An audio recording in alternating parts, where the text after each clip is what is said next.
want to jump to any conclusions, but look. Dinosaurs and man, two species separated by 65 million years of evolution, have just been suddenly thrown back into the mix together. How can we possibly have the slightest idea of what to expect? Well, for starters, how about a movie with a record-shattering gross of $212 million, and that's just in 25 days of release. Not to mention a jumpstart for Sam Neill's Hollywood career. The New Zealand-born actor has built a distinguished reputation in some offbeat Australian and European films, but his breakthrough role is really as the dashing dinosaur expert, Dr. Alan Grant, in Steven Spielberg's Jurassic Park. It's put a whole new spin on his brilliant career, and he joins us this morning from Los Angeles. Good to see you. Good morning, Joe. How's it feel being in this 200 million plus big budget and really big success? Yeah, it's kind of a monster, isn't it? People seem to be very nice to me. That's kind of good. And people come up and make dinosaur noises to me when I'm standing in the checkout line. But yeah, I say obviously it's good for me. Are they recognizing you more? Yeah, I come through.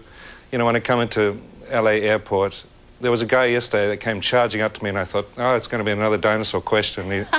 And he said to me, have you still got those sixes on the back of your head? Oh, so he saw some of your older movies. Yeah, that's right. Listen, what about the Hollywood community itself? Do the scripts change? Do the offers change? Have you started to see that already? Yeah, I think so. And in addition to that, what encourages me is that the smaller, more offbeat things that I like doing as well is, having something like this behind you gives you more of a chance to, if you say, I like this, I think this should be made, it's easier for those sort of people to get their money together for those kind of films. So you can bring power to those things now.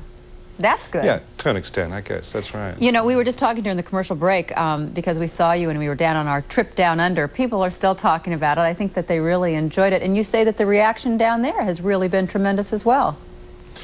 Yes, when Good Morning America were there, obviously it garnered a lot of interest in New Zealand, in America, and apparently it's doubled or trebled the amount of inquiries that travel agents have had for Americans wanting to go there. So.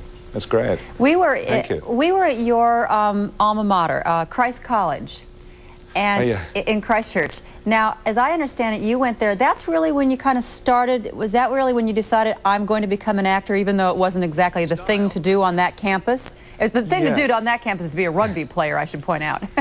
That's absolutely right. The cool thing to do was to be a rugby player. But we had 2 or 3 teachers that were interested in drama, and they got me kicked on with getting interested in acting. Yeah, it was a kind of Dickensian, rather archaic institution when I was there, but I have kind of good memories of it, But then you started acting, and I don't know whether you were in New Zealand or Australia at the time, but as I understand it, James Mason, wonderful, fine English actor, called you up and said, I'm going to send you a ticket, and brought you where, to England? Yes, that's true. I was working away on a stage rather like this in Australia, and a phone call came one day, and a rather startled assistant director came over and said, there's a phone call from you from overseas. It's someone called James Mason. And so I thought someone was playing a joke on me, So I went over, picked up the phone, and it was James, and he said, you don't know me, but my name is James Mason.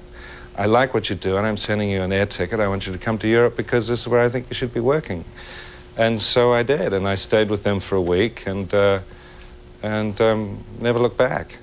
Well, you almost have a little bit of that James Mason in you. He obviously was an influence, and I imagine that was much of an inspiration, too. Well, as much as anything, James gave me a sort of sense of a belief in myself as an actor, and so that was an invaluable gift to have, and I'll always be grateful to him for that.